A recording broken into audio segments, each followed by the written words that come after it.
এক গ্রামে দুটো গরু বাস করত, একটি লাল আর একটি সাদা। লাল গরুটি ছিল খুবই অলস। সারাদিন সে ঘাসে বসে আরাম করত আর খাওয়াদাওয়াই ছিল তার একমাত্র কাজ। অপরদিকে সাদা গরুটি ছিল খুব পরিশ্রমী। প্রতিদিন সে মাঠ থেকে ঘাস কেটে নিজের ঘরের কোণে জমা করে রাখত।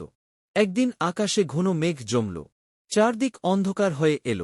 লাল গরুটি সেই সমজ ঘাসে বসে আরাম করছিল, আর সাদা গরুটি ঘাম ঝরিয়ে ঘাস কেটে জমা করছিল।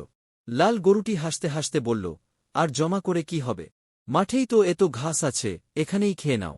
সাদা গরুটি কোনো কথা না বলে নিজের কাজে মন দিল। পরদিন ভোরে বৃষ্টি শুরু হল। দয়া করে সবাই লাইক ও সাবস্ক্রাইব করে দেবেন প্লিজ। বৃষ্টি হতে হতে পুরো মাঠ জলে ডুবে গেল। সব ঘাস পানির নিচে চলে গেল। লাল গরুটি চিন্তায় পড়ে গেল। খাবার কিছুই নেই, খিদের কষ্টে ছটফট করতে লাগল। বাধ্য হয়ে সে সাদা গরুর কাছে গেল। সে কাঁদো কাঁদো মুখে বলল, ভাই সাদা গরু, একটু ঘাস দাও না, খুব ক্ষুধা লেগেছে।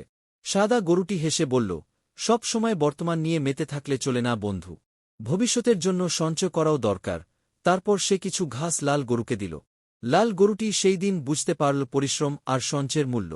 বর্তমান নিয়ে মেতে না থেকে ভবিষ্যতের জন্য প্রস্তুতি নাও।